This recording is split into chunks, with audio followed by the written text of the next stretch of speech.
दोस्तों, आज की इस वीडियो में हम आपसे साझा करने वाले हैं, या आप कहें कि हम अपनी आप बीती आपको बताने वाले हैं कि आखिर तंत्र क्या है, तंत्र का अर्थ क्या है, तंत्र विद्या क्या है, तंत्र से हम इतना क्यों डरते हैं।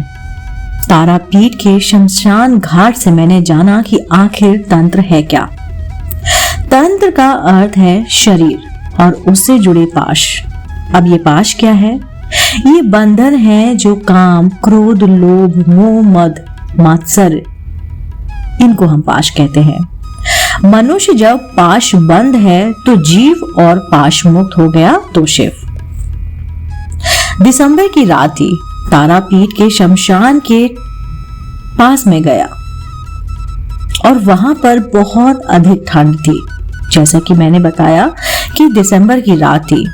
शमशान के पास ही एक कुटिया में एक तंत्र विद्या के जानकार बिंदु बाबा के साथ में बैठी थी।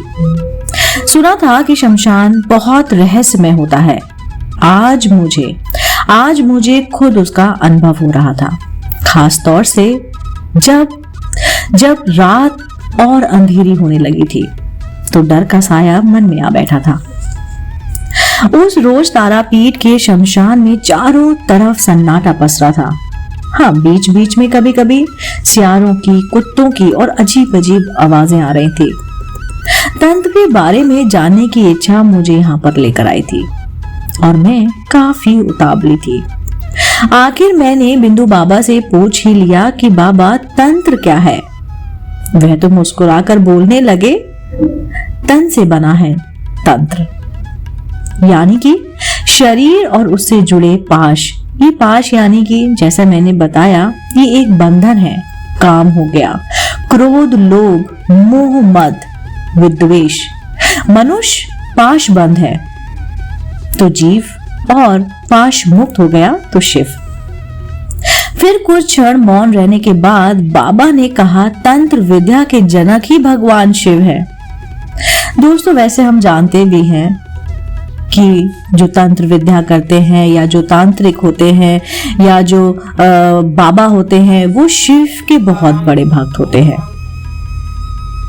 वैसे दूर सियारों की हुआ की आवाज और तेज होने लगी। तारापीठ की जो शक्ति पीठों में से एक है। हम तारापीठ जानते हैं, उसकी 51 शक्ति पीठों में से एक है। मान्यता है कि यहाँ माता सती की आंखें गिरी थी। पश्चिम बंगाल के वीरभूमि जिले में स्थित इस मंदिर और इस पवित्र स्थान पर कहते हैं कि सबसे पहले महर्षि वशिष्ठ ने मंदिर बनवाकर मां सती की पूजा, यानी कि मां तारा के रूप में की थी। बिंदु बाबा की आवाजें मुझे ख्यालों की दुनिया से वापस ले आई। वह बोले, तंत्र में पाश मुक्त होने के पशु भाव, वीर भाव और दिव्य भाव, ये 3 प्रकार होते हैं। पशु भाव में भोग से योग की बात कही गई है। चरम भोग से मुक्त होकर साधक की चेतना जब भगवान शिव से योग करती है तो वह शिव रूप हो जाता है। लेकिन पशु भाव में एक बड़ा खतरा होता है। यह है कि साधक भोग में इतने लिप्त हो जाते हैं कि योग उनकी चेतना से मिट जाता है। ऐसे में अधिकतर लोग काम वासना के भक्त हो जाते हैं। नतीजा ये होता है कि वह दिन रात सेक्स हो गया, उसके बारे में सोचते हैं और उसी में लिप्त रहते हैं।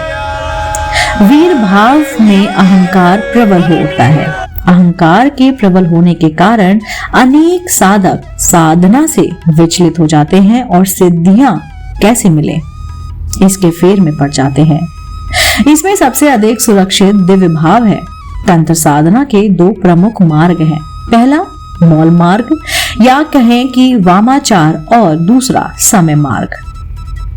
मैं बाबा की बातें सुन रही थी, लेकिन शमशान में चलती तेज हवा से मेरे शरीर में कपकपी बढ़ने लगी। तभी बाबा ने एक शिष्य ने कुटिया में अलाव जलाया, यानी कि आग जलाई। वह आग भी उस दिन ना जाने क्यों रहस्यमयी सी लग रही थी, बहुत डरावनी। बिंदु बाबा से मैंने कौल मार्ग के बारे में पूछा तो वे बोले, पंच मकार का अर्थ है मांस, मंदरा मत्स्य यानी कि मछली, मुद्रा और मैथुन। कौल मार्ग के ये 5 स्तंभ हैं, लेकिन इसका तात्विक अर्थ तनिक अलग है। महान संत रामकृष्ण परमहंस ने भी वाम तंत्र साधना की थी। उनकी गुरु थी भैरवी ब्राह्मणी। जी हाँ, उनकी गुरु थी भैरवी ब्राह्मणी, लेकिन उनके साथ अद्भुत था। जब मंदिरा का नाम लिया जाता था तो वे सिर्फ नाम से ही नशे में डूब जाते थे।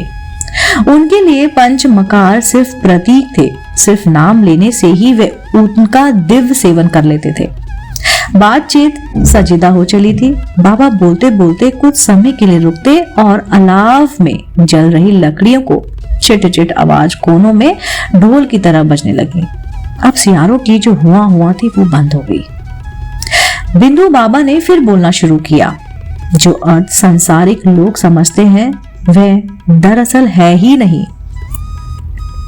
मांस का अर्थ समझिए। मौलिक व्याख्या है कि मनुष्य का जन्म मांसधारी प्राणी के रूप में होता है। उनकी शरीर बंधता सदा बनी रहती है। मांस खाने के रूप में या किसी की देह स्पर्श करने के रूप में हर प्राणी मांस का उपयोग किसी न किसी रूप में करता है, तो इस चेतना से मुक्त होना है। ठीक इसी तरह मंदिर की व्याख्या है कि शराब पीने से नशा होता है, लेकिन यहाँ मंदिरा रूपक है।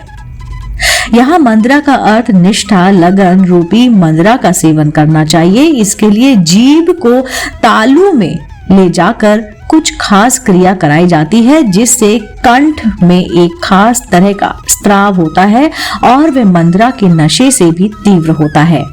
साधना के अंतिम लक्षण और लक्ष्य तक पहुंचने का नशा होना चाहिए।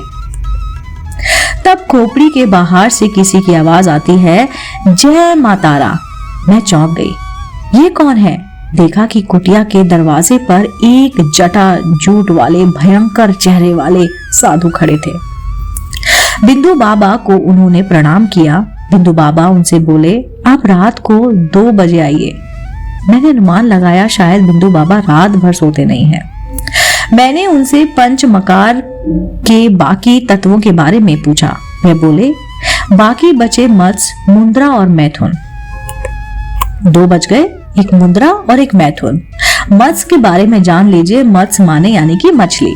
तो मछली स्वभाव में चंचल होती है। जब मनुष्य में भोग की लालसा जगती है तो मन बहुत ही ज्यादा चंचल हो जाता है। तो मछली रूपी चंचलता को खा लेना, समाप्त कर देना साधना का तीसरी सीढ़ी होती है। साधना में मुद्राओं का बड़ा महत्व है। शक्तिपान मुद्रा, मांडूकी मुद्रा, योनि मुद्रा, ज्ञान मुद्रा आदि अनेक मुद्राएं हैं जिससे साधना में बल मिलता है। मैथुन का गहरा अर्थ समझने से ही तंत्र समझ पाएंगे आप। उन्होंने बोला, मैथुन का अर्थ है मंथन या फिर मथना। संसार में दूध को मथ कर मक्खन यानी कि मथने के बाद ही कोई नई चीज का जन्म होता है। पुरुष जब स्त्री से संभोग करता है तो बच्चे का जन्म होता है। ठीक इसी तरह ज्ञान को मत कर ही तत्व प्राप्त किया जाता है। यही भगवान शिव की असली तंत्र पद्धति कही जाती है, ना कि भोग लिप्त। कुछ तांत्रिक संभोग की महंता इस तरह व्याख्या करते हैं, भंग वीच लिंग, लिंग वीच पारा, जो राखे सो गुरु हमारा। यहाँ भंग यानी कि योनि और लिंग के बीच पारा यानी कि मरकरी का अर्थ ध्यान देने योग्य है। पारा यदि मनुष्य शरीर में चला जाएगा तो उसका समूचा नर्वस सिस्टम प्रभावित होगा। पारा यानी कि मर्क्यूरी, दिमाग का संतुलन बिगड़ सकता है। इस दोहे का अर्थ है हमारा गुरु वही जो मैथुन को संभोग नहीं मानता बल्कि मूलाधार में बैठी कुंडलिनी रूपी देवी को सिर के ऊपरी भाग स्थित सहस्त्र चक्र रूपी शिव से मिला देता है और हमें पाश मुक्त कर देता है। मैंने पूछा, बाबा ये वशीकरण, मारन, उच्चाटन, मोहन, द्वेष और स्तंभन क्रिया क्या है? वे हंसकर बोले, आपने मुझसे जो समय मांगा है उसमें अब सिर्फ 10 मिनट बचे हैं। आपके इस प्रश्न के जवाब के लिए 10 मिनट बीत जाएंगे। आपको बाकी बातचीत के लिए अगली रात को आना पड़ेगा। मैंने कहा ठीक है बाबा, बाकी प्रश्नोत्तर के लिए मैं कल जाऊंगी। बिंदु बाबा ने बताया, वंशीकरण स्वार्थ साधने के लिए नहीं है। ये हानिकारक आदतें और प्रवृत्तियां छुड़वाने के उच्चारण या फिर आचरण को सही करने के लिए बनाई गई हैं। लेकिन चूंकि खराब तत्व हर जगह हैं, इसलिए तंत्र में कुछ लोग स्त्री, प्रेमी, प्रेमिकाएं, नौकरी, पड़ोसी और ना जाने किन किन को वश में करना चाहते हैं और करवाने के लिए आते रहते हैं, जो कि गलत है। मारन का प्रयोग भी अपने भीतर या दूसरे के भीतर की बुरी प्रवृत्तियों को मार डालने के लिए होना चाहिए, लेकिन लोग शत्रुवध भी करा रहे हैं। कई बार तो दोनों पक्ष एक दूसरे पर मारन मंत्र का प्रयोग करते हैं। उच्चाटन का अर्थ है कि किसी चीज के विरकित कोई नशा को छोड़ रहा है या फिर कोई बार बार उग्र हो जाता है तो उससे विरकित के लिए उसका प्रयोग किया जाता है, लेकिन लोग किसी स्त्री या फिर पुरुष संबंध पर इसका प्रयोग करने लगे हैं। मोहन का अर्थ है किसी को अपने प्रति मोहित कर लेना। यह किसी स्त्री या फिर पुरुष पर प्रयोग ज्यादा किया जाता है, जबकि इसका काम है कि कामों के प्रयोग को शांत करना।